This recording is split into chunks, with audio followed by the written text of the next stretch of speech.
Pinagpipiestahan ng Korean at Japan League ang mga Ginebra star players dahil alam nyo ba na pati pala si Scottie Thompson ino-offeran din ang napakalaking pera para lang makuha. Ang hindi nga lang nila alam na ang Ginebra may mahigpit na samahan plus utang na loob mula sa SMC boss, kaya hindi pwede ang mga bagay na yan kahit nga magkaroon pa ng sobrang daming offer, lalo pa kung mga key players na ni Coach Tim ang maapektuhan. Kung babalikan natin ang nangyayari kay Jamie Malonzo, ni hindi nga siya ginamit ni Coach Tim sa Gilas kahit hindi naman siya injured at capable din naman na maging main offense. Nung si Jamie ginamit na sa SEA Games, binuhat niya ang Gilas laban sa Thailand, pero syempre under Coach Norman Block naman yun.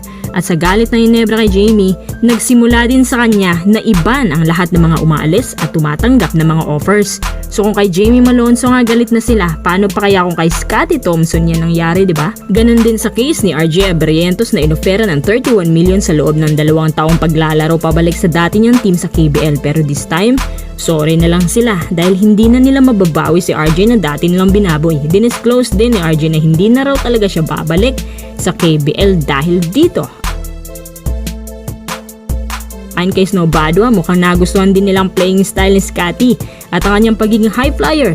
Grabe siya rebound, ang taas ng tumalon despite sa pagiging undersized. Bukod pa riyan, sa katunayan, napakalaki ng role na ginagampanan niya: playmaker, offense initiator, rebounder, pang-depensahan at pang-crucial type din. Masipag sa ilalim, may leadership, mataas ang IQ, paasahan sa playoffs. Medyo nagiging injury prone na nga lang siya ngayon.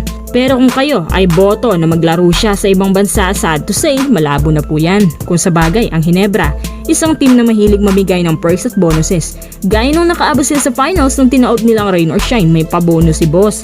May nakapagsabi din na kayang-kaya nga nilang tapatan ng offer ng B-League kasi hindi naman sila sumusunod sa veteran contract o salary cap.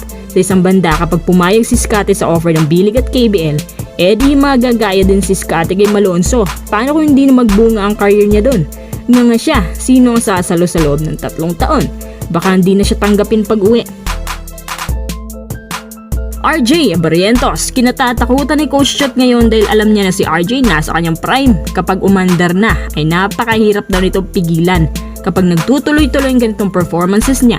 Baka nga magiging era niya to sa PBA. Sa katunayan, muntik pa nga natalo ng Ginebra ang TNT sa Game 2 dahil malapit na sila makaabol sa tulong ni RJ. Pasalamat na lang daw si Coach Chot kasi nagawa pa rin nilang pigilan ng dominance niya. Kahit nanalo ang TNT, pero si Coach Chot hindi pa rin masyadong masaya dahil kay RJ, nag-iba daw ang galaw niya ngayon. Hindi kagaya nung huli sila nagkita. Si RJ mas tumaas pang kumpiyansa at para yung espiritu niya, pati yung kay Stephen Holt pinagsama sa isang katawan. Si Stephen Holt kasi ngayon 2 points lang sa loob ng 2 games. Si RJ may mataas na percentage sa 3-point field. So far, pinakamataas niya itong 55% beyond the arc. Mas nagmamature ang laro niya. Kaya si Coach Shing aminado na sinubukan daw lang pigilan ng ganitong mode ni RJ pero talagang galing niya. Kahit sino magbabantay, talagang kaya niyang i-dominate. Sa isang banda, gusto din ng TNT na matapatan ang ganitong laruan ni RJ. Si Jordan Hedding ang kanilang pambato pagdating dito.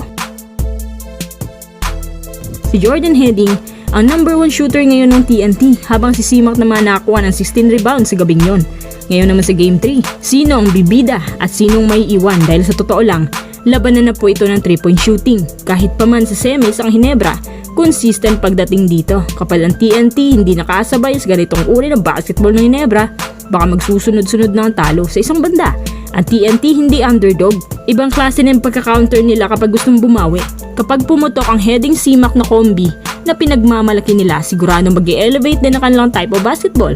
Ngayon na back to normal tayo, ano ang preview nyo? So kung paano ang kanilang adjustments?